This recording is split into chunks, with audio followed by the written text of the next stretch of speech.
សូមគោរពស្វាគមន៍សាជាថ្មីមកកាន់ Channel YouTube របស់យើងខ្ញុំដែលថ្ងៃនេះដែរយើងនឹងមកស្វែងយល់អំពីអត្ថប្រយោជន៍នៃការផឹកទឹកតែខ្ញីរាល់ថ្ងៃថាតើវាមានផលប្រយោជន៍អ្វីខ្លះយើងទាំងអស់គ្នាបានដឹងហើយថាខ្ញីវាមិនត្រឹមតែជាប្រភេទអាហារសម្រាប់បរិភោគតែមួយមុខប៉ុណ្ណោះទេប៉ុន្តែវាក៏ជាឱសថបុរាណធម្មជាតិមួយដែលវាសម្បូរទៅដោយសមាសធាតុដែលមានអត្ថប្រយោជន៍ជាច្រើនសម្រាប់សុខភាពរាងកាយទាំងមូលអញ្ចឹងនៅក្នុងវីដេអូនេះខ្ញុំនឹងមកប្រាប់អំពីអត្ថប្រយោជន៍សុខភាពដ៏មានសក្តានុពលនៃការផឹកទឹកតែខ្ញីរាល់ថ្ងៃតើវានឹងជួយអ្វីខ្លះដល់សុខភាពរាងកាយរបស់យើងអត្ថប្រយោជន៍ទី1ហ្នឹងគឺវាល្អដល់ប្រព័ន្ធរំលាយអាហាររបស់យើងការផឹកទឹកខ្ញីមួយថ្ងៃមួយកែវហ្នឹងគឺវាអាចជួយដល់ប្រព័ន្ធរំលាយអាហាររបស់យើងកាន់តែរឹងមាំហើយវាអាចបង្ការការពិបាកនៅក្នុងការរំលាយអាហារដូចជាអាការៈក្អួតចង្អោរនិងកាហាយទ្រូងអីហ្នឹងហើយក្រៅពីហ្នឹងក៏វាអាចជួយដល់អាការៈចាញ់កូនបានផងដែរដែលយើងគ្រាន់តែថែមនៅជាអង្កាមទឹកក្រូចឆ្មាហើយនិងទឹកឃ្មុំនៅក្នុងទឹកតែខ្ញីហ្នឹងណាអញ្ចឹងគឺគ្រាន់តែថែមប៉ុណ្ណឹងគឺវាអាចជួយដល់អាការៈចាញ់កូនដល់យើងផងដែរ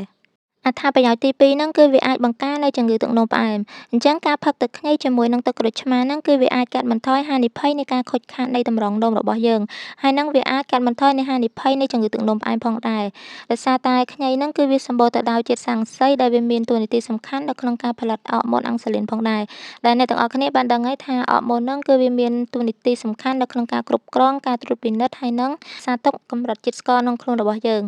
អត្ថប្រយោជន៍ទី3ហ្នឹងគឺវាជួយដល់ការសម្រកទម្ងន់នៅពេលដែលកម្រិតជាតិស្ករនៅក្នុងឈាមរបស់យើងខ្ពស់ហ្នឹងគឺវាអាចធ្វើឲ្យរាងកាយរបស់យើងនឹងកាន់តែឃ្លានហើយនឹងប្រឈមនឹងការញ៉ាំច្រើនហួសកំណត់អញ្ចឹងទឹកខ្ញីហ្នឹងគឺវាអាចជួយរក្សាលំនឹងកម្រិតជាតិស្ករនៅក្នុងឈាមហើយនឹងគ្រប់គ្រងចំណង់ទៅលើការញ៉ាំផងដែរហើយមិនត្រឹមតែប៉ុណ្ណឹងគឺវាអាចជួយដល់រាងកាយរបស់យើងនៅក្នុងការស្រូបយកជាតិខ្លាញ់ប្រសើរឡើងហើយវាជួយដល់ការសម្រកទម្ងន់របស់យើងផងដែរ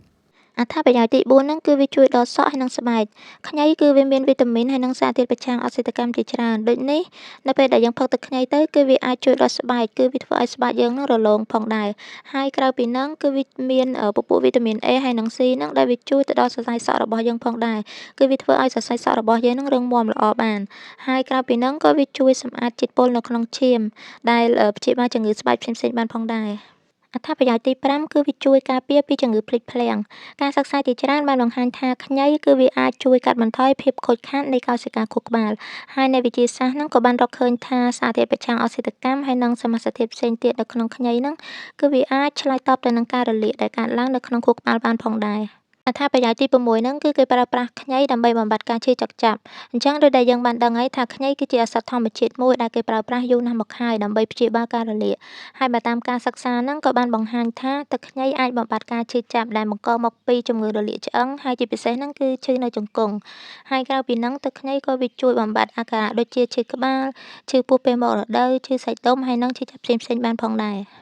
អត្ថប្រយោជន៍ទី7ហ្នឹងគឺវាជួយទ្រទ្រង់ដល់ប្រព័ន្ធភាពស៊ាំហើយនិងបង្ការជំងឺមហារីកមានការជឿជាក់ថាសារធាតុប្រឆាំងអុកស៊ីតកម្មនៅក្នុងខ្ញីហ្នឹងគឺវាអាចជួយពង្រឹងដល់ប្រព័ន្ធភាពស៊ាំហើយនិងកាត់បន្ថយភាពតានតឹងបានផងដែរការស្រូបចំហាយទឹកខ្ញីក្តៅៗគឺវាជួយសម្រួលដល់អាការៈតឹងច្រមុះបញ្ហាផ្លូវដង្ហើមផ្សេងៗដែលបង្កមកពីជំងឺផ្ដាសាយហើយនិងអេឡែហ្ស៊ីបានផងដែរហើយក្រៅពីហ្នឹងអ្នកស្រាវជ្រាវហ្នឹងបានបង្ហាញថាខ្ញីក៏អាចជួយបង្ការដល់ជំងឺមហារីកដូចជាជំងឺមហារីកលំពែងហើយនិងជំងឺមហារីកពោះវៀនធំបានផងដែរអញ្ចឹងសរុបមកវិញការផឹកទឹកខ្ញីក្តៅៗរាល់ថ្ងៃហ្នឹងគឺវាជួយដល់រាងកាយរបស់យើងឲ្យមានសុខភាពល្អហើយនិងកាត់បន្ថយជំងឺផ្សេងៗបានជាច្រើនអូខេវីដេអូរបស់ខ្ញុំអំពីអត្ថប្រយោជន៍នៃការញ៉ាំទឹកខ្ញីហ្នឹងគឺមានតែប៉ុណ្្នឹងទេហើយសង្ឃឹមថាអ្នកទាំងអស់គ្នាមានសុខភាពល្អ